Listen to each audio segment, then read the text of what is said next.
ஜனநாயக வழக்கறிஞர் சங்கம் நடத்தும் முதல் மாநில மாநாடு. இந்த மாநாட்டத்திற்கு வருகை தந்து எல்லோரையும் வாழ்த்தி பேசிட்டு சென்றிருக்கும் நம்முடைய பார் கவுன்சிலுடைய உறுப்பினரும் முன்னாள் வழக்கறிஞர் சங்கத்துடைய தலைவருமான ஆர்சி பால்கனகராஜ், நமது வழக்கறிஞர் சங்கத்தினுடைய துணைத் தலைவர் அறிவழகன், இந்த நிகழ்ச்சியை முன்னிலைப்படுத்திக் கொண்டிருக்கும் தோழர் குமாரசாமி, பார்வேந்தன், சங்கர், சகோதரி நிவேதா, மோகன்ராஜ், கண்ணன், சகோதரர் பகத்சிங், ராஜா முதற்கொண்டு இந்த நிகழ்ச்சிக்கு சிறப்பு அழைப்பாளராக வந்து அமர்ந்து இங்கே வாழ்த்தி அமர்ந்திருக்கும் அம்பத்தூர் வழக்கறிஞர் சங்கத்தினுடைய தலைவர் லட்சுமி நாராயணன் அவர்களே, ஃபெடரேஷனுடைய துணைத் தலைவர் பாலமுருகன் அவர்களே, ஃபெடரேஷனுடைய பொருளாளர் முரளிபாபு அவர்களே, மெட்ராஸ் ஹைகோர்ட் அட்வொகேட் அசோசியேஷனுடைய நூலகர் ரகு அவர்களே, இந்த நிகழ்ச்சிக்கு வருகை தந்து வாழ்த்தி அமர்ந்திருக்கும் நம்முடைய பார் கவுன்சிலுடைய உறுப்பினர் மரியாதைக்குரிய வேல்முருகன் அவர்களே, மற்றும் இந்த நிகழ்ச்சிக்கு பெருங்களாக வந்து அமர்ந்திருக்கும் அம்பத்தூர் வழக்கறிஞர் சங்கத்தினுடைய நிர்வாகிகள் மற்றும் பல்வேறு வழக்கறிஞர் சங்கத்திலிருந்து வந்திருக்கும் அனைத்து நிர்வாகிகளும், குறிப்பாக இந்த மாநில மாநாட்டை சிறப்பிக்க வந்திருக்கும் தமிழகத்தினுடைய அத்தனை வழக்கறிஞர்களையும் வருகையை வரவேற்பது மட்டும் இல்லாமல், இப்படி ஒரு நிகழ்ச்சியை உண்மையாகவே போராளி போராட்டம் அப்படின்ற ஒரு குணத்தை நான் படித்த சென்னை சட்டக்கல்லூரியிலிருந்தே பார்த்தவர். இந்த மாநாட்டை மிக சிறப்பாக நடத்தி கொண்டிருக்கும் நம்முடைய வழக்கறிஞர் பாரதி என்பவர், நான் படித்த சட்டக்கல்லூரியிலே பல போராட்டங்களை முன்னெடுத்து நடத்தியவர்கள் பாரதி. பாரதியை நான் கல்லூரி காலத்திலே பார்த்துருக்கேன். அவர் எந்தவித போராட்டமும் தயக்கமின்றி நம்முடைய காலேஜ் கேம்பஸ்ல ஃப்ரண்ட்ல ஒரே ஒரு பேனர், அந்த பேனர் கிடையாது, துணியில் எழுதப்பட்ட ஒரு வாசகம், வாலிபர் சங்கம் அப்படின்ற மாதிரி போடுவாரு. போட்டுட்டு ரொம்ப கிரௌண்ட் பெருசா இருக்காது. அன்னைக்கு இருந்த நம்ம பாரதி கூட அது இருக்க ஃப்ரெண்டு, இவங்க ஒரு 4-5 பேர் தான் நிற்பாங்க. அதுக்கப்புறம் கொஞ்ச நேரம் அந்த கிரௌண்ட் கொஞ்சமாக வரும். அவங்க ஃப்ரெண்ட்ல அந்த அந்த பேனர் இருந்து போனாவே அது ரோட்டுக்கு போயிடும். அதுக்குள்ளே போலீஸ்லாம் தடுத்து நிறுத்துவாங்க. ஸோ அந்த கல்லூரியில் நான் ஒரு 3 இயர்ஸ், அவர் 5 இயர்ஸ், அவர் பிரதர் என்ன கூட படித்திருந்தாலும் அந்த போராட்ட குணத்தை பார்த்து நான் ரொம்ப வியந்திருக்கேன். சென்னை கல்லூரியில் நான் வந்து மச்சேபாஸ் கல்லூரியில் வந்து பிஎஸ்சி கெமிஸ்ட்ரி, எம்ஏ பிலாசபிலாம் படித்தேன். அப்போவே நான் இன்டர் காலேஜில் வந்து ஸ்டூடெண்ட் விங்கினுடைய அமைப்பில் நான் இருந்தேன். அதனால போராட்ட குணம் வழக்கு மாணவர்கள் பிரச்சனைனாவே நாங்கள் உடனே ஒன்று கூடுவோம். மச்சேபாஸ் காலேஜ்லேருந்து யூனிவர்சிட்டிக்கு போனோம்னா யூனிவர்சிட்டியில் உருவாகுவோம். அங்கே இருக்கிற இன்டர் காலேஜில் இருந்து பிரசிடென்சி, மச்சேபாஸ், சேகராயா, நந்தனம் ஆர்ட்ஸ், அது எல்லா அம்பேத்கர் உடைய அரசு கல்வி எல்லாரும் வந்துருவாங்க. அப்போ லா காலேஜ் கிடையாது. அந்த போராட்டங்கள் வந்து இயற்கையாகவே ஒரு மாணவருக்கு பிரச்சனை ஏற்பட்டால் எப்படி துடிப்போமோ அதே போல ஒரு துடிப்பு கல்லூரி காலத்தில், குறிப்பாக சட்டக்கல்லூரியில் வரும்பொழுது அது எனக்கு இயற்கையாகவே அமைந்தது. சாதாரண காலேஜ் ஸ்டூடெண்ட் தான் நமக்கு போலீஸுக்கோ மற்றவர்களுக்கோ பயப்படுவோம். ஆனால் நம்முடைய சட்டக்கல்லூரி வந்து அது ஒரு பெரிய ஒரு ஒரு திமிரு எப்படி இருக்குன்னா, நான் லா காலேஜ் ஸ்டூடெண்ட் என்ன பண்ண முடியுன்ற மாதிரி ஒரு கர்வத்தோடு தான் நம்ம அந்த சட்டக்கல்லூரியில் படித்தோம். ஸோ அப்போ போராட்டத்தை நமக்கு இயற்கையாகவே எங்களுக்கெல்லாம் இருந்துச்சு. குறிப்பாக பாரதியை பார்க்கும்பொழுது இது அதிக அளவு கொண்டு போனோம். அதே சட்டக்கல்ல படிக்கும்போது எல்லாருடைய போராட்டங்கள்ல நாங்களாம் ஒன்றிணைந்து பண்ணுவோம். பிறகு வழக்கறிஞர் ஆன பிறகு அவர் சொன்ன போல 2004 அந்த சிபிசி அமெண்ட்மெண்ட் ஒரு பெரிய போராட்டம், மறைந்த தலைவர் கருப்பன் அவரோடு இருந்து அந்த போராட்டங்களுக்கு நாங்கள் சந்தித்தோம். அந்த போராட்டத்தில் அவர் சொன்னது போல அந்த அந்த வேன்ல கீழே தலை வச்சு மட்டும் படுக்கல, அதாவது கைது பண்ணி கிட்டத்தட்ட 4 நாட்கள் நான் வந்து சிறையில் இருந்தேன். அந்த சிறையில் இருக்கிற பொழுது நம்ம இருக்கிற மாதிரி இப்போ குழல் சிறை இல்லை, எல்லா வசதியும் இருக்கிற மாதிரி ஒரு சிறை இல்லை. நம்முடைய அந்த சென்ட்ரல் இருந்த பிரசன், அந்த பழைய பிரசன், அதுக்குள்ள ஒரு நாள் கூட இருக்க முடியாது சாதாரண ஆட்களால. அது இது போன பிறகுதான் அது எவ்வளவு கஷ்டம். அதாவது பிரிசனருக்கு வந்து உடனே வெயில தர ஒரு எண்ணம் இருக்கு, அங்கதான் வந்துச்சு. அந்த அளவுக்கு கொடுமையான ஒரு சூழ்நிலை. நீங்க குளிக்க முடியாது, லெட்டின் போக முடியாது, எல்லாமே கூவம் தனிதான்.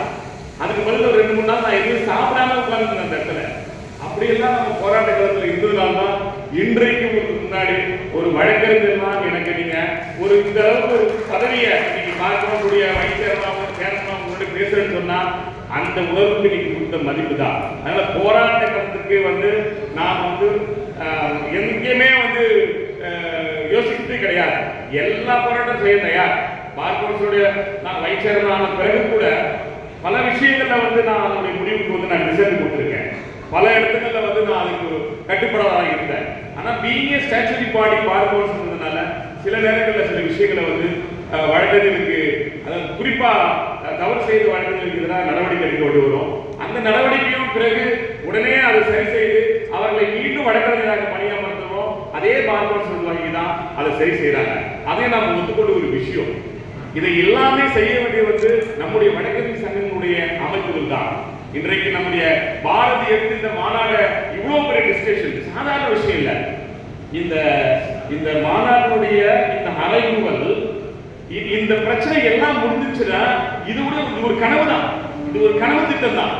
இதில் போட்டு அத்தனையும் உண்மைகள். இது மட்டும் நடந்திருந்தால் உண்மையாவே அட்வொகேட் வந்து ஒரு பெரிய ப்ரொஃபஷன், ரொம்ப ஃப்ரீயா எல்லாரும் இந்த நோபல் ப்ரொஃபஷனுக்கு எந்த வித தடையெல்லாம் நடக்கும். அப்படி ஒரு இந்த புக்லெட் நான் இப்பதான் படிச்சேன், வந்தோடனே கொடுத்தாரு. உண்மையாவே இதெல்லாம் நடந்தா அதிசயம். இது நடந்தா உண்மையாவே அதற்காக போராட்டம் கடுமையான போராட்டங்களை செய்ய வேண்டி போறோம். சாதாரண போராட்டம் இல்ல, கடுமையான போராட்டங்களை நம்ம செய்து இதை சக்சஸ் பண்றதுக்கான வேலையை இருக்கும்.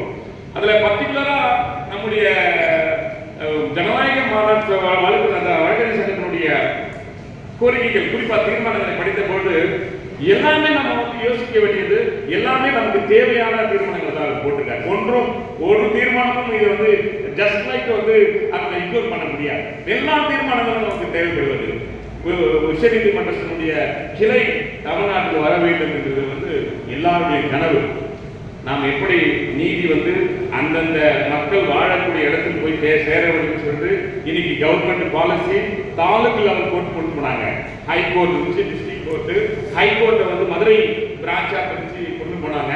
அதுக்கப்புறம் டிஸ்ட்ரிக்ட் கோர்ட்டு, சபார்டினேட் கோர்ட்டு, அதுக்கப்புறம் முனிசிபல் கோர்ட்டு. இப்போ பாலிசினா தாலுக் கோர்ட்டு. ஒவ்வொரு தாலுக்கு ஒரு கோர்ட்டை இன்னைக்கு கொண்டு போறாங்க நம்முடைய தமிழ்நாட்டு அரசு. வரவேற்கக்கூடியது. அதே போல உச்ச நீதிமன்றமும் வந்து ஒவ்வொரு மாநிலத்தில் இருந்தா ரொம்ப நல்லா இருக்கும். பர்டிகுலரா இந்த நீங்க அரசியல் சட்டம் சார்ந்த விஷயங்களை வந்து கூட நம்ம டிஸ்கஸ் பண்ணோம்னா அது கூட தெளிவு இருக்கட்டும். மற்ற விஷயங்கள் குறிப்பா எஸ்எல்பில வந்து சிவில் அப்பீலோ இல்ல கிரிமினல் அப்பீலோ இல்ல ரிவிஷன் இது மாதிரி ஒரு சூழ்நிலைகள்லாம் வந்து அந்தந்த ஸ்டேட்ல வந்து வச்சிருக்கலாம். குறிப்பா 4 ஈஸ்ட் வெஸ்ட் சவுத் நார்த்னு ஒரு 4 ஸ்டேட்டை வந்து நம்ம கேட்டு நம்முடைய பார்க்கணும் சார்பாக பலமுறை நாங்கள் வந்து இந்திய உச்ச நீதிமன்றத்தினுடைய தலைமை நீதிபதியை சந்திருக்கோம், பிரைம் மினிஸ்டர் சந்திருக்கோம், லா மினிஸ்டர் சந்திருக்கோம், வைஸ் பிரசிடன்ட் வெங்கையா நாயுடு சந்திச்சு இதை நாங்கள் பலமுறை வலியுறுத்தி இருக்கோம். அதற்கான தீர்மானங்களை வந்து பலமுறை நம்முடைய பார்க்கணும் சார்பாக அதை தீர்மானம் நிறைவேற்றி அதை அந்தந்த கன்சர்ன் அத்தாரிட்டிக்கு போய் நேரடியாகவே பார்த்திருக்கோம். இது எல்லாமே வந்து நம்முடைய ஜனநாயக வழக்கறிஞர் சங்கங்களுக்கு தெரியும். அது மட்டும் இல்லாம தமிழ் வழக்கடை மொழியாக கொண்டு வர வேண்டும் என்றது வந்து எல்லாருக்கும் ஒரு பெரிய கனவா இருக்கிற ஒரு விஷயம். அதுல நம்முடைய தோழர் பகத்சிங்குடைய அவருடைய பணி வந்து ரொம்ப திறம்படமானது, சிறப்பானது. அவருடைய பணி இன்னும் தொடருது. அவர் சொல்லுகின்ற எல்லா விதங்களையும் அவர் என்னென்ன தீர்மானம் கேட்டாரோ அத்தனை தீர்மானங்களும் நம்முடைய பார்ப்போர் சார்பாக போட்டு அவர் கையிலே கொடுக்கப்பட்டது. அவருடன் செல்ல நாங்கள் தயாராக இருக்கிறோம். அவரே கேட்டோம், நீங்களே வந்து லா மினிஸ்டர் அப்பாயின்மெண்ட் வாங்க, நீங்களே வந்து கேளுங்க, இல்லை நாங்கள் வாங்குறோம், எப்போ போய் யாரை பார்க்கணும்னு சொல்லுங்க. ஸோ எந்த விதத்திலும் நம்முடைய பார் கவுன்சில் வந்து தமிழை வழக்காட மொழியாகவும் சரி, உச்ச நீதிமன்றத்துடைய கிளையை நம்முடைய தமிழகத்தில் கொண்டு வர வேண்டும் ஒரு விஷயத்திற்கு நாம் வந்து கண்டினியூவா ஃபைட் பண்ணிருக்கோம். அதுல எந்த மாற்று கருத்து கிடையாது. இந்த மாநாட்டில் இந்த 2 தீர்மானங்களை நாம வந்து மிகவும் ரொம்ப இந்த தீர்மானம் நிறைவேற்றும் போது நம்ம ஒரே ஒரு விஷயம் தான், நம்முடைய பார் கவுன்சிலுக்கு நம்முடைய நீதியரசர் ஜெயச்சந்திரன் அவர்கள் வந்து ஒரு முறை ஒரு புத்தக வெளியீட்டு வந்தார். அவர் வந்து ஒரு லா செக்ரட்டரியா இருக்கும் பொழுது அவர் லா செக்ரட்டரியா வந்து அதுக்கப்புறம் டிஸ்ட்ரிக்ட் ஜட்ஜாக அப்புறம் ஹைகோர்ட் ஜட்ஜாக.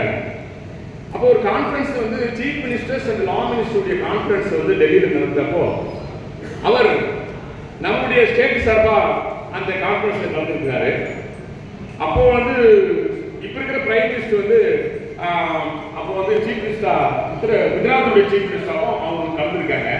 இப்போ இந்த தமிழ் தாய்மொழியாக கொண்டு வரதுக்கான எல்லாருக்கும் அந்த கன்செப்ட் இருக்குது, அதுக்கு இருக்கு. ஆனா அதுக்கான புத்தகங்கள், அதாவது அதுக்கான தமிழ்ல வந்து புத்தகமும் அதுக்கான அந்த அகராதியே கிடைக்கலன்றது தான் அன்றைய தேதியில் தீர்மானிக்கப்பட்டு அதனால தான் கைவிடப்பட்டதாகவும் நம்முடைய நீதியரசர் நம்முடைய பார் கவுன்சிலுடைய அந்த புத்தக முன்னெட்டு விழாவில் சொல்லியிருந்தார்.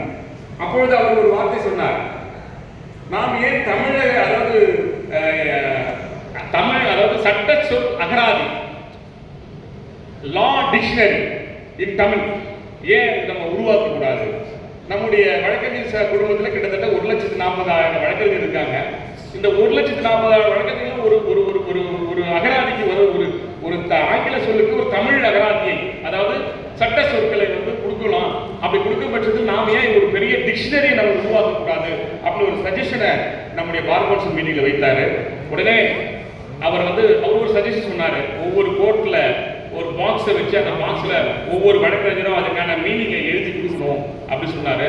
ஆனா நான் டிஸ்கஸ் பண்ண இல்லைங்க, அது வந்து ரொம்ப லேட் ஆகும். நாம இப்போ வந்து ஒரு ஆப் ஒன்று கிரியேட் பண்ணோம். பார் கவுன்சில் சார்பாக ஒரு ஆப் ரெடி பண்ணி அந்த ஆப் வந்து ஒவ்வொரு அசோசியேஷனுக்கும் அனுப்பிச்சோம்.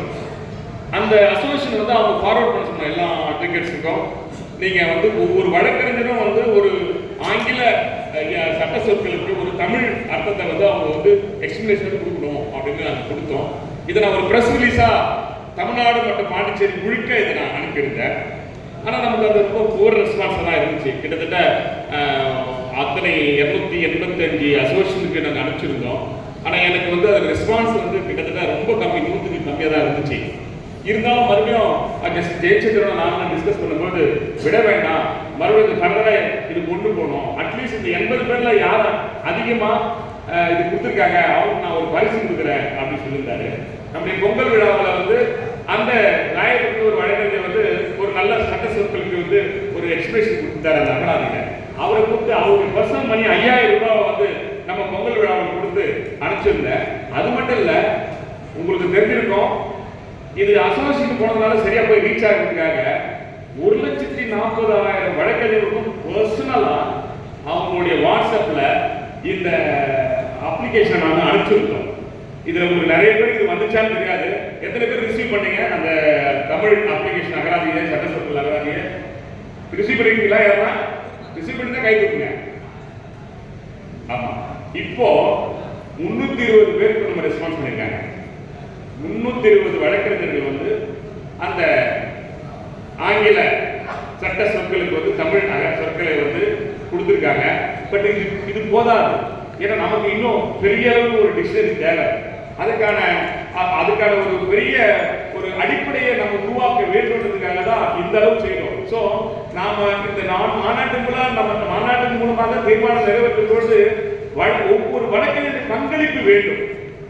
அட்லீஸ்ட் ஒரு அட்வொகேட் வந்து ஒரு மீட்டிங் சொன்னா இன்னைக்கு வந்து 1,40,000 சட்ட சொற்களுக்கு வந்து நமக்கு விடை கிடைச்சிருக்கோம். ஆனா இது யாருமே நம்ம கண்டுக்கிறது இல்லை. இந்த மாநாட்டு மூலமாக நம்முடைய பாரதி அந்த அவங்களுடைய தோழர்கள் அத்தனை பேருக்கும் இந்த ஆப்பை உங்களுக்கு கிடைச்சிச்சான்னு தெரியல. நான் இன்னைக்கு மறுபடியும் நான் அனுப்புறேன். வச்சிருக்கீங்களா ஆப்பை? எஸ், கியூஆர் கோடோட எஸ், அவர் கரெக்டாக சொன்னாரு பாருங்க. இதை இந்த மாநாட்டில் ஒவ்வொரு வழக்கறிஞருக்கும் நம்முடைய ஜனநாயக வழக்கறிஞர் சங்கம் வந்து இதை எப்படி ரீச் பண்ணுன்ற ஒரு கோரிக்கையா இந்த இடத்துல வைக்கிறார். அதே போல அட்வொகேட் ப்ரொடெக்ஷன் ஆக்ட் பில் விஷயமா நம்முடைய ஜனநாயக வழக்கறிஞர் சங்கம் வந்து ஒரு தீர்மானத்தை நிறைவேற்றிருக்காங்க, வரவேற்கக்கூடியது. உண்மையாகவே இது வந்து எல்லாரும் இதை எதிர்பார்க்கிறோம். ஏன்னா இன்னைக்கு வழக்கறிஞர் தொழில வந்து எவ்வளவு பிரச்சனை இருக்குது. இன்னைக்கு நமக்கு பாதுகாப்பற்ற ஒரு நிலைமை தான். எல்லா இடத்துலையும் குறிப்பாக கிரிமினல் கேசஸ் வந்து ட்ரையல் பண்ணுறவங்க வந்து சாதாரண ஒரு ஒரு கிரிமினல் வந்து போன்ல மிரட்டாப்புல, எனக்கு தெரிஞ்சு ஒரு வழக்கறிஞர் சங்க தலைவரை அந்த கேஸ்ல அவர் அப்பேர் ஆகக்கூடாதுன்னு சொல்லி மிரட்டாப்புல. ஏன்னு கேட்டா எனக்கு தெரிஞ்சு விரட்டாப்புல. அவர் சூழல் எப்படி இருக்குன்னு பாருங்க. ஆனா அவர் ஒரு தைரியமானதால பரவாயில்ல, இதெல்லாம் நீ வரக்கூடாது, நான் கோர்ட்ல செய்ய வேண்டிய விஷயம், நீங்க வரக்கூடாதுன்றதுல வந்து அவர் தனிப்பட்ட ஒரு ஸ்ட்ராங்கான பர்சனால அதை அவர் டாலரேட் பண்றாரு. ஆனா மற்ற வழக்கறிஞர்களுக்கு முடியுமா? நிச்சயமா முடியாது. பெரிய அச்சுறுத்தல். வழக்கறிஞர் பாதுகாப்பு சட்டன்றது வந்து வழக்கறிஞர் ரொம்ப இன்றியமையாதது. அதனாலதான் வந்து நம்முடைய protection act 2021 Bar Council of India சார்பாக அந்த சட்டம் வரைவு நிறுத்தப்பட்டு, குறிப்பா அதுல நம்முடைய பார் கவுன்சிலுடைய துணைத் தலைவர் மூத்த வழக்கறிஞர் பிரபாகரன் வந்து அந்த டிராப்டை போட்டார். அந்த டிராப்ட்ல ரொம்ப தெளிவா ரொம்ப அழகாக அவர் செஞ்சிருக்கிறார். பர்டிகுலரா ஒரு அட்வொகேட்டை வந்து தப்பு செய்யற பொழுது அந்த அட்வொகேட் அட்டாக் பண்றது வந்து நான் பெயிலபிள் அஃபென்ஸ் தான் போடணும் அப்படின்றது வந்து அது முதல் இதுவா இருக்கும், இன்கிரிடியன்ஸா இருக்கும். இரண்டாவதாக இதை வந்து ஒரு டிஎஸ்பி தலைமையில ஒரு ஆபீசர் தான் இதை விசாரிக்கணும் அப்படி இருக்கும்.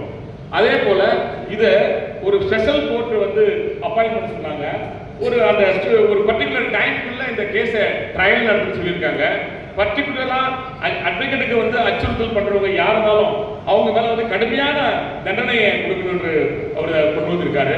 அது மட்டும் இல்ல, வழக்கறிஞர்களை வந்து ஏதாவது ஒரு வழக்கு போடணும்னா அது ஒரு பெரிய பெர்மிஷன் அந்த கன்சர்ன் மேஜிஸ்ட்ரேட்டையோ இல்ல ஜுடிஷியல் பெர்மிஷன் இல்லாம ஒரு வழக்கறிஞரை வந்து கைது செய்யக்கூடாதுக்கு ஒரு நல்ல தீர்மானங்களை வந்து நம்முடைய மூத்த வழக்கறிஞர் மரியாதைக்குரிய பிரபாகர் அவர்கள் வந்து இந்த டிராப்ட் அவர் தான் செஞ்சார். அந்த பில் ஸ்டில் இப்போ வந்து பார்லிமெண்ட்ல வந்து ஸ்டாண்டிங் கமிட்டி முன்னாடி இருக்கு, தவிர இன்னும் அது பாஸ் ஆகல.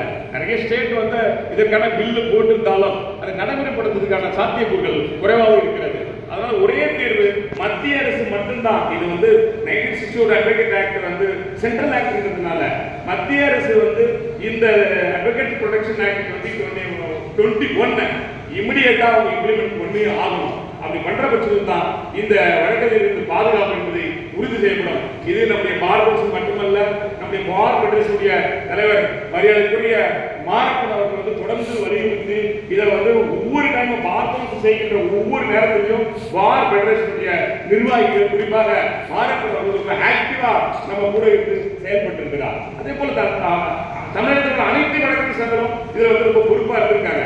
இந்த சட்டம் பர்டிகுலரா இந்த செஷன்ல கொண்டு வரணும் அப்படின்னு சொல்லி ஆல் இந்தியா பார்க்குடைய சேர்மன் மன்னன் குமார் இப்போ மெம்பர் ஆஃப் பார்லிமெண்ட் ஆனதுனால அதற்கான சாத்தியங்கள் நிறைய இங்குதான் டிஸ்கஸ் பண்றாங்க.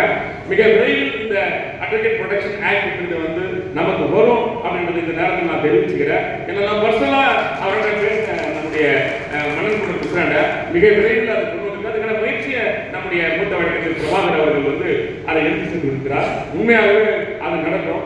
அதே போல மற்ற தீர்மானங்களை பொறுத்தவரையும் நிஜமாவே வரவேற்கத்தக்கது. குறிப்பா நம்முடைய உயர்நீதிமன்றத்தில் 75 நீதிபதிகளுக்கு வந்து ரொம்ப குறைவுதான். நீங்க 200 கேட்கறீங்க, அட்லீஸ்ட் 100 கொடுத்தா கூட நமக்கு ரொம்ப சந்தோஷமா இருக்கும். ஏன்னா அவ்வளவு ஷார்டேஜ். இன்னைக்கு எவ்வளவு கிட்டத்தட்ட நம்முடைய ஹைகோர்ட்ல 46 லட்சமா எவ்வளவு பெண்டிங் நமக்கு நம்மளுடைய ஹைகோர்ட்ல வித்யா முழுக்க 4 கோடி, நம்ம ஹைகோர்ட்ல 47 லட்சம் இல்லையா, 62 லட்சம் சிவில் கிரிமினல்லாம் சேர்த்து நம்முடைய ஹைகோர்ட்ல 62 லட்சம், டிஸ்ட்ரிக்ட் கோர்ட்ல வந்து 4 கோடி 56 லட்சம்.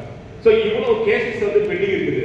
இந்த நேரத்தில் வந்து சீஃப் ஜஸ்டிஸ் ஆஃப் இந்தியா நீங்க ரிட்டையர்ட் ஜட்ஜஸை வச்சு நீங்க அடாப்ட் ஜட்ஜஸை உருவாக்கணும்னு சொல்றாங்க.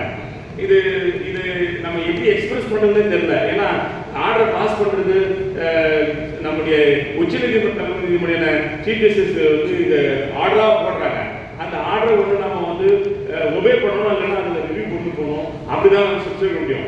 ஆனா நம்முடைய கோரிக்கை எல்லாம் ஏன் நீங்க அடாப்ட் ஜட்ஜஸை கொண்டு வந்துட்டு இப்படி நம்ம வந்து பண்றதோட நீங்க எவ்வளவு டேலண்டட் அட்வொகேட்ஸ் இருக்காங்க, அந்த வேகன்சியை வந்து நீங்க கரெக்டா ஃபில்அப் பண்ண போதுமானது. எல்லா பெண்டிங் கேஸையும் கிளியர் பண்ணலாம். கிட்டத்தட்ட இப்போ நீங்க வேகன்சி நமக்கு வந்து ஒரு 13 வேகன்சிஸ் ஆயிடுச்சு. மே மாசத்துல இன்னும் ஒரு 5 பேர் போறாங்க. 20 ஜட்ஜஸ் வந்து வேகன்சி நமக்கு வந்து இந்த மே மாசத்துல வந்துடும். ஸோ சோஃபார் வந்து அட்வொகேட்டை வந்து யாருமே எடுத்து அனுப்பல.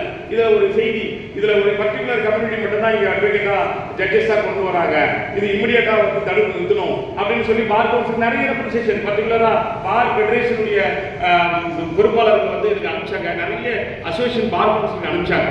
உடனே நாம பார் கவுன்சில் சேர்த்து நம்முடைய மூத்த வழக்கறிஞர் பிரபாகர், நான் பிளஸ் நம்முடைய வைஸ் சேர்மன் கார்த்திகேயன், நாங்கள் 3 பேரும் போயிட்டு நம்முடைய தலைமை நீதிபதியை சந்தித்து ஒரு ரெப்ரசன்டேஷன் ரெடி பண்ணோம். இன்னைக்கு வந்து என்ன சூழ்நிலை, அந்த ரெப்ரசன்டேஷன்ல வந்து Gandhi versus registrar general of Madras ஹைகோர்ட்டுடைய தீர்ப்புடைய நகலை வந்து அதில் மென்ஷன் பண்ணி டிராஃப்ட் பண்ணி கொடுத்தோம். நம்முடைய தலைமை நீதிபதி வாங்கி பார்த்துட்டு ஒரு நிமிஷம் அவர் கோவப்பட்டார். நான் இதுல நீங்க எப்படி தலையிடுவீங்க அப்படின்ற மாதிரி கேட்டாரு. இல்ல நாங்க எதையுமே சொல்ல, நான் யாருக்கும் பர்டிகுலரா இந்த கம்யூனிட்டிக்கு மட்டும் தான் நீங்க கொடுக்கணும், மற்றவங்க கொடுக்க கூடாதுன்னு சொல்லல, ஈக்குவல் ரெப்ரசன்டேஷன் கொடுங்க, இதை நீங்க கொடுக்கணும் அப்படின்ற செய்தியை வந்து தலைமை நீதியை நான் கொடுத்தோம். ஈவன் அவர் பிரிச்சு பார்க்க கூட விருப்பம் இல்லை. எங்களுக்கெல்லாம் எப்படி ஜட்ஜஸ் அப்பாயின்மெண்ட்ல வந்து வழக்கறிஞர் சங்கங்களும் பார் கவுன்சில் எப்படி நீங்க வருவீங்க அப்படின்றது போல அவர் எங்களை கேட்க ஆரம்பிச்சாரு.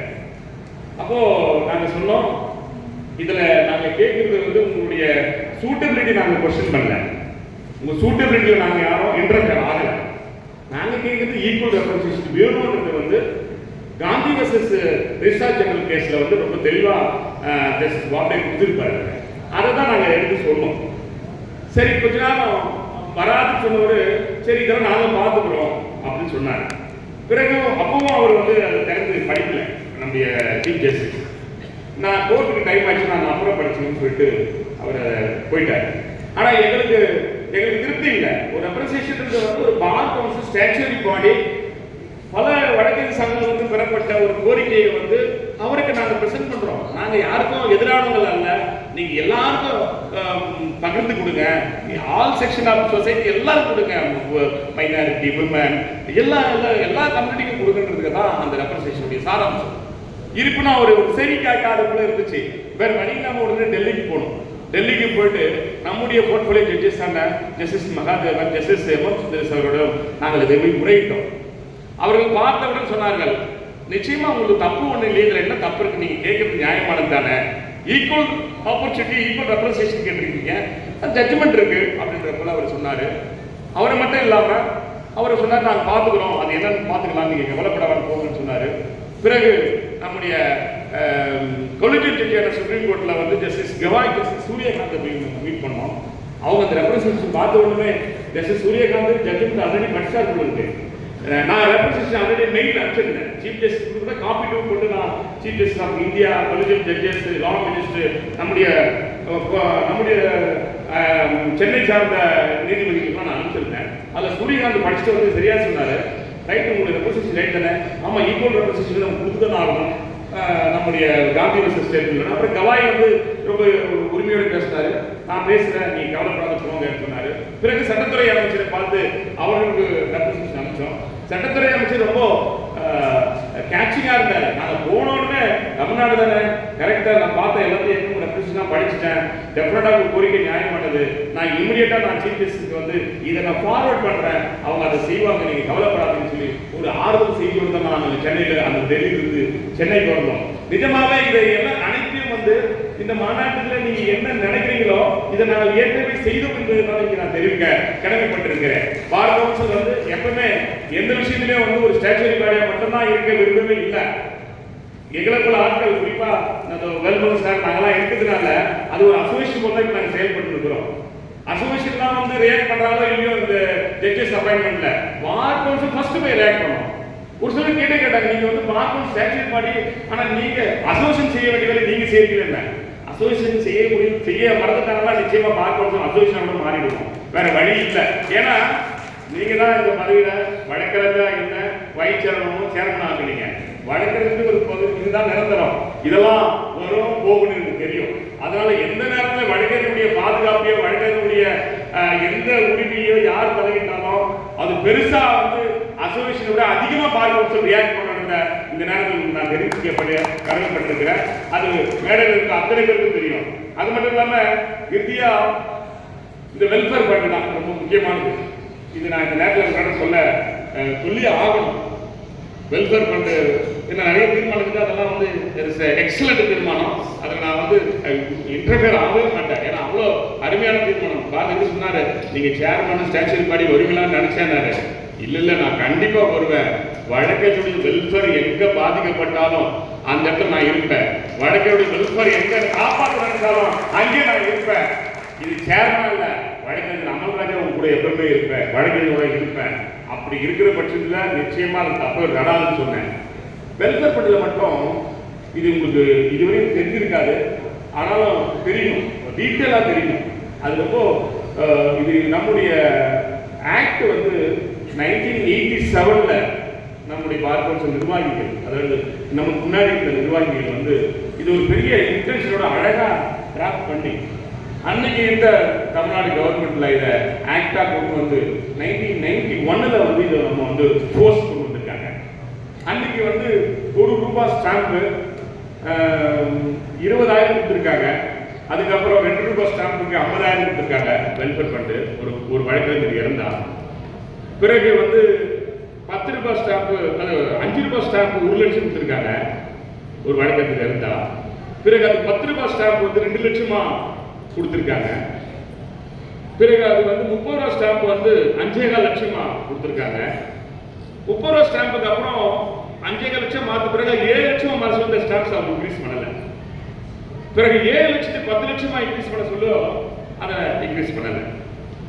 ஆக்சுவலா இப்போ ஆஸ் ஆன் டேட்டுக்கு நம்முடைய அந்த அட்வைஸ் ஆக்டுடைய வெல்ஃபேர் ஸ்கீம்ல 50,000 பேர் மெம்பரா செஞ்சிருக்காங்க. 50,000.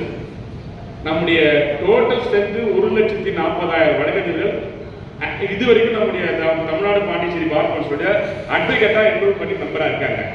இந்த சர்டிஃபிகேட் ஆஃப் பிராக்டிஸ் எல்லாம் நாங்கள் 2015 நம்ம Bar Council of India introduce பண்ண பிறகு அதனுடைய எண்ணிக்கை வந்து 85,000 பேர் தான் இது கொடுத்துருக்காங்க. 85,000 அட்வொகேட் தான் நான் வந்து ரோல்ஸ்ல இருக்கேன், நான் ப்ராக்டிஸ் பண்றேன், நான் வக்கீலா இருக்கேன்னு சொல்லிட்டு நம்முடைய பார் கவுன்சில்ல வந்து அது சர்டிஃபிகேட் ஆஃப் பிராக்டிஸ் ஆகும் டிக்ளரேஷன் மூலியமாக கொடுத்துருக்காங்க. ஸோ ஃபார் இது நம்ம ஸ்ட்ரென்த். ஸோ கிட்டத்தட்ட ஒரு 15,000, 40, 55,000 பேர் வந்து எங்க இருக்கிறாங்க, எங்க அவங்க ப்ராக்டிஸ் பண்றாங்களா, இல்ல அவங்க தான் இன்னும் நிறைய பேர் சர்டிஃபிகேட் ஆஃப் பிராக்டிஸ் கொடுக்கா இருக்காங்களா, இல்ல வேற ஏதாவது ப்ரொஃபஷன் இருக்காங்களா அப்படின்றது நமக்கு தெரியல. ஆனா வெல்ஃபேர் ஃபண்ட் ஸ்கீம்ல மட்டும் 50,000 பேர் இருக்காங்க. சாதாரணமா நீங்க 2 லட்சம் இருக்கு சொல்லி நான் தான் பார் கவுன்சில் வைஸ் சேர்மன் 2011 போக சொல்லி 2 lakhs இருந்துச்சு. அப்ப டெத் ரேஷியோ வந்து ஒரு 75 to 100 தான் வரும். அப்ப நமக்கு 2 லட்சம்ன்றது வந்து நமக்கு 100 பேர் சேர்ந்தா நமக்கு ரொம்ப அதிகமா தேவைப்படாது பணம். ஒருத்தருக்கு 2 லட்சம் 100 பேர்னா 2 கோடி தான் போதும். அப்ப நாங்க வைஸ் சேர்மன் ஆன பிறகு இதே வேல்முருகன் சார் அப்ப மெம்பரா இருக்காரு, நான் வைஸ் சேர்மன். அப்போ வந்து முன்னாள் முதல்வர் மறைந்த ஜெயலலிதா அவர்கள் நாங்கள் சந்திச்ச பொழுது அவங்க வந்து இதை வந்து 5,5 லட்சமா உயர்த்துன்னு சொல்லி சொன்னாங்க. நீங்க நினைக்கிற மாதிரி சாதாரண ஒரு வெல்ஃபேர் ஃபண்ட் வந்து உடனே கவர்மெண்ட் போட வேண்டிய ஃபைனான்ஸ் செக்ரட்டரி, லா செக்ரட்டரியும் அந்த ஹோம் செக்ரட்டரி எல்லாம் ஒத்துக்கிறதே கிடையாது, சீஃப் செக்ரட்டரி எல்லாம். ஏன்னா இதுக்கு முதல்ல எதிரியே வந்து நம்முடைய பியூரோகிராட்ஸ் தான்.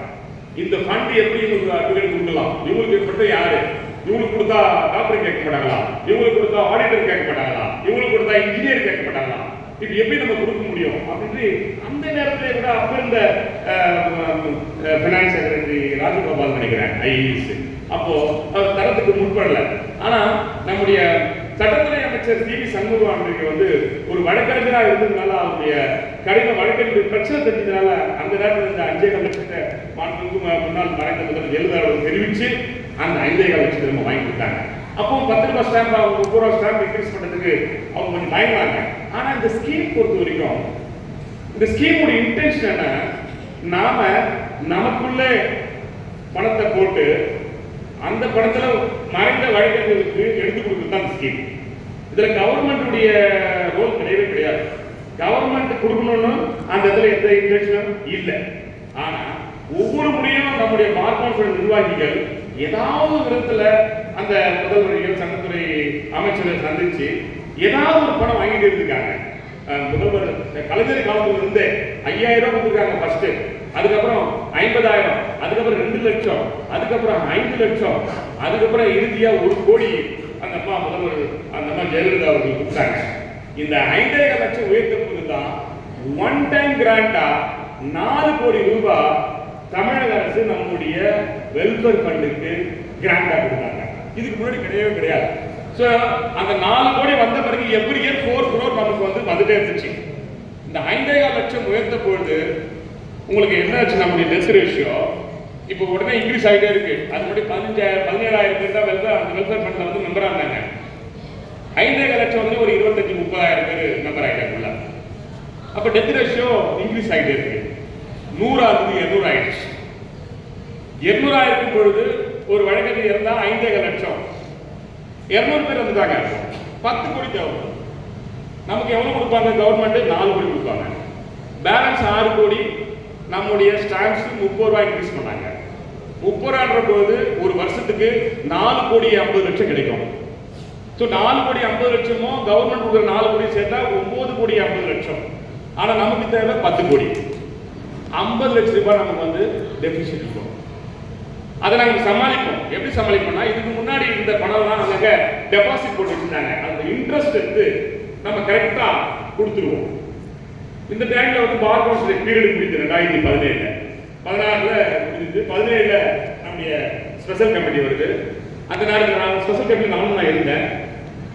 பிறகு நம்முடைய கவர்மெண்ட் சேஞ்ச் ஆகிட்டு எடப்பாடி பழனிசாமி அவர்கள் மறுபடியும் முதல்வர் வராரு. அவங்களால போய் நாங்கள் அப்ரோச் பண்றோம், இந்த மாதிரி இன்க்ரீஸ் பண்ணணும். ஏன்னா அவங்க மேனிஃபெஸ்டோல 7 லட்சமா தரேன்னு சொல்லி இருந்துச்சு.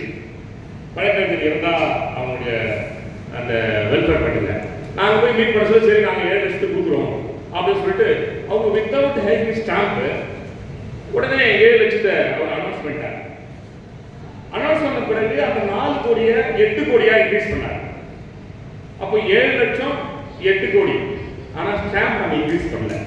ஒருவேளை ஸ்டாம்ப் நம்ம இன்க்ரீஸ் அப்பவே ஒரு 60 ரூபாய் மாசிருந்தா இந்த போர்டை கொஞ்சம் கம்மியா இருந்துச்சு, விட்டுட்டாங்க. இதுக்கிடையில எங்க பீரியட் முடிச்சு நாங்கள் வெளியே வந்துட்டோம். எலெக்ஷன் வந்துட்டு நாங்கள் ரிட்டர்ன் மறுபடியும் போயிட்டு சேர்மனா பதவி இருக்கும்போது 2019 கவர்மெண்ட் மாறிடுது. அப்போ கவர்மெண்ட் மாறல. அந்த 2019 சொல்லி அந்த 7 ரூபாய் ஸ்டாம்பையும் நாங்கள் அட்ஜஸ்ட் பண்ணி நாம போயிட்டு இருக்கோம். திடீர்னு கொரோனா 2019 2020 ஏற்கனவே 200 பேர் இறந்த இந்த ரேஷியோ அந்த கொரோனால 650 பேர் சடனா இன்க்ரீஸ் ஆகும். 200 நார்மல் டெத்து, 450 பேர் கொரோனால மட்டும் இறந்தாங்க. இந்த 650 பேருக்கு ஒரு ஆளுக்கு 7 லட்சம் கொடுக்கணும். கிட்டத்தட்ட 52 கோடிக்கு மேல பணம் நம்ம தரப்படுத்த இருந்துச்சு. நம்மளோட பணமே கிடையாது. 2021 நாம ஷட் டவுன் பண்ணிட்டாங்க கோர்ட்டை. யாரும் ஸ்டாம்ப்லாம் ஒட்டல. அவங்க ஆன்லைன்ல கேஸ் நடந்துச்சு. 2 வருஷம் நமக்கு வர வேண்டிய அந்த 4.5 கோடின்றது 9 கோடி நமக்கு அவுட்டு. இந்த 2 வருஷம் அவுட்டு. நம்மளால பணமும் கிடையாது. ஆனா நம்முடைய ஒரு 32 கோடி டெபாசிட் இருந்துச்சு இந்த வெல்ஃபேர் ஃபண்டில். அந்த இன்ட்ரெஸ்ட் எடுத்து கொடுத்துருந்தோம். வேற வழியே இல்லை. வழக்கறிஞர்கள் பாதிக்கப்பட்டாங்க. கொரோனால ஒவ்வொரு வழக்கறிஞரும் எவ்வளவு கஷ்டப்பட்டாங்க. அந்த நேரத்தில் பார் கவுன்சில் எடுத்தது 5 கோடியை 12,000 பேர் வழக்கறிஞர்களுக்கு 4,000 ரூபாய் வீதம் தமிழ்நாட்டில் பாதிக்கப்பட்ட ஒவ்வொருக்கும் அப்ளை பண்ண ஒவ்வொருக்கும் நாங்கள் கொடுத்தோம் பார் கவுன்சில் சார்பாக. பிறகு 21 ஆட்சி மாற்றம் ஏற்பட்டு மாண்புமிகு முதல்வர் ஸ்டாலின் அவர்கள் முதல்வர் ஆனார். பிறகு அவருக்கு சந்தித்தோம். சந்தித்த பிறகு இதேதான் மறுபடியும் சீஃப் செக்ரட்டரி, நான் செக்ரட்டரி, ஃபைனான்ஸ் செக்ரட்டரி பிரச்சனை. சீஃப் செக்ரட்டரி இறையன்பு ரொம்ப விவரமான ஆளு. ஆனா அவர் அதுக்கு ஒத்துக்கவே இல்லை. 10 லட்சத்தை உயர்த்தத்துக்கு அவர் கடைசி வரைக்கும் ஒத்துக்கல. ஒரு ஸ்டேஜ்ல நான் ஒரு மறுபடியும் ஃபயர் ஆகிற ஒரு ஸ்டேஜ் ஆயிடுச்சு. பக்கத்துல நம்முடைய எம்பி வில்சன் அவர்கள் எங்க கூட இருந்தார். வைஸ் சேர்மன், நான் எம்பி, நம்முடைய பிரபாஸ் சார் எல்லாமே உட்கார்ந்து நாங்கள் அந்த பேச்சுவார்த்தை பண்றோம். கடைசியா சிஎம் உடைய செக்ரட்டரி பூர்ணச்சந்திரன் நீங்க இதுக்கு மேல எதுவும் பேச வேணாம், எதுனாலும் சிஎம் பார்த்துட்டாரு, நீங்க டிஸ்கஸ் பண்ணலாம், நீங்க போங்கன்னு சொல்லிட்டாரு. அதுக்கு பிறகுதான் அனௌன்ஸ்மெண்ட் 10 லட்சம் அனௌன்ஸ் பண்ணாரு என்னுடைய மாண்பு முதல்வர். ஆனா கிராண்ட் 8 கோடி பதில் 10 கோடி தான் ஆனாங்க. அதை ஒரு 15 கோடி 20 கோடி ஆகல. அப்ப இப்போ அது மட்டும் இல்லாம நாம கொரோனா நிதி 450 பேர் எக்ஸ்ட்ரா இருக்கிறதுக்காக ஒரு ஃபண்ட் எடுத்தோம். அது ஒரு 20 கோடி தனியா அனௌன்ஸ் பண்ணியிருந்தார். கவர்மெண்ட் சாதாரணமா எதையும் செய்ய மாட்டாங்க. நாங்க எவ்ரி டைம் ஒவ்வொரு ஒர்க் அவுட் பண்ணி இந்த வழக்கறிஞர்களுக்கு எப்படி கொடுக்கணும், இந்த எவ்வளவு பேர் பாதிக்கப்பட்டிருக்காங்க, இந்த பணம் இல்லைன்னா எப்படின்றத ஒவ்வொரு டைம் நாங்க எடுத்து போட்டு ஒவ்வொரு டைம் சீஃப் செக்ரட்டரிக்கும் அவங்களுடைய லா செக்ரட்டரிக்கும் ஃபைனான்ஸ் செக்ரட்டரிக்கும் ஒவ்வொருமே போய் நான் பார்த்துருக்கேன். நீங்க நம்ப மாட்டீங்க, 10-15 முறை நான் இந்த 10 லட்சத்துக்கு நான் வந்து செக்ரட்டரிக்கு பார்க்க நான் அலைஞ்சிருக்கேன்.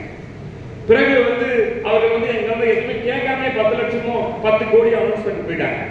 அந்த 20 கோடி கடைசியும் தெரியல, ஒரு 6 கோடி 50 லட்சம் தான் கொடுத்தாங்க.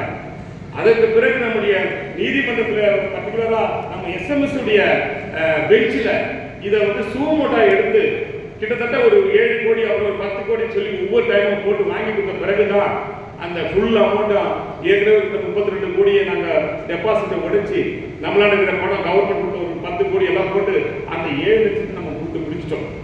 இப்போ கிட்டத்தட்ட 320 பேருக்கு நம்ம 10 கோடி 10 லட்சம் சொல்லி 32 கோடி தரணும். நம்மளுக்கு சுத்தமா காசு கிடையாது. இப்படி ஒரு சூழல்ல நாம ஸ்டாம்ப்ஸ் இன்க்ரீஸ் பண்ணலன்னா இந்த ஸ்கீமே ஃபெயிலியர் ஆயிடும். ஒருவேளை 320 பேருக்கு நம்ம இப்ப 10 லட்சம் தரணும், நம்ம ஸ்டாம்ப் இன்க்ரீஸ் பண்ணா 4 கோடி கொடுக்க வேண்டிய பணம் 4 முறை இன்க்ரீஸ் பண்ணிருக்கேன். 4 நாள் 16 4 5 20 18 கோடி, கிட்டத்தட்ட ஒரு 19 கோடி நமக்கு வந்து இந்த ஸ்டாம்ப்ஸ் கிடைக்கும். 19 கோடி பிளஸ் கவர்மெண்ட் ஒரு 10 கோடி 29 கோடி 30 கோடி நம்ம கலெக்ட் பண்ணிக்கலாம்.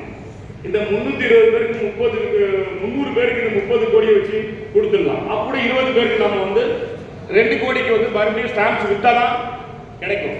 கவர்மெண்ட் யாரும் முன் வரல. 10 கோடிக்கு 10 லட்சத்துக்கு மேல 10 கோடிக்கு மேல தரப்படுறதுக்கு யாரும் முன் வரல. அப்போ ஒண்ணு இந்த ஸ்கீமை நம்ம விட்டுடணும். கவர்மெண்ட் நம்மனா நமக்கு நிச்சயமா டைமிங் போவாது.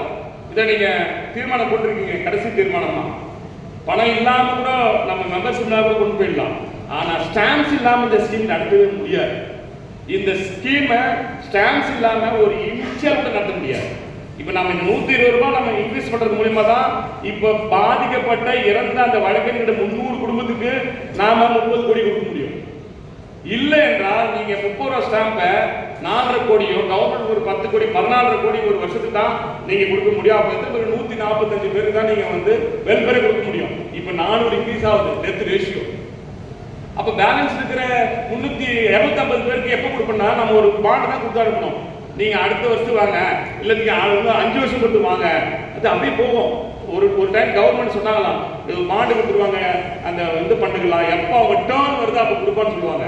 அந்த சூழ்நிலை ஏற்பட்டு கூடாதுன்றதுனால தான் வழக்கறிஞர் சங்கங்கள் ஒட்டுமொத்தையும் இது தனிச்சா டிசிஷன் எடுக்கல. பார் கவுன்சில் வழக்கறிஞர் சங்கம் 285 வழக்கறிஞர் சங்கங்களுக்கும் நாங்கள் வந்து அறிக்கை அனுப்பிச்சு அவங்களை வர வச்சு நம்முடைய பார் கவுன்சில் ஆடிட்டர்ஸை உட்கார்ந்து டிஸ்கஸ் பண்ணி கிட்டத்தட்ட 186 வழக்கறிஞர் சங்கங்கள் அதில் கலந்து கொண்டு 120 ரூபாய் நீங்க 200 ரூபாய் ஸ்டாம்ப் வைக்கிறீங்க. ஆனா வழக்கறிஞர் குழுவுக்கு வந்து இந்த 10 லட்சம் வந்து அதிகமா சேரணும், ஏன் இது 5 லட்சமா வைக்கக்கூடாது, ஏன் 20 லட்சம் வைக்கக்கூடாது கேள்வி கேட்டாங்க. தவிர யாரும் ஸ்டாம்ப் இன்க்ரீஸ் பண்றான்னு சொல்லல.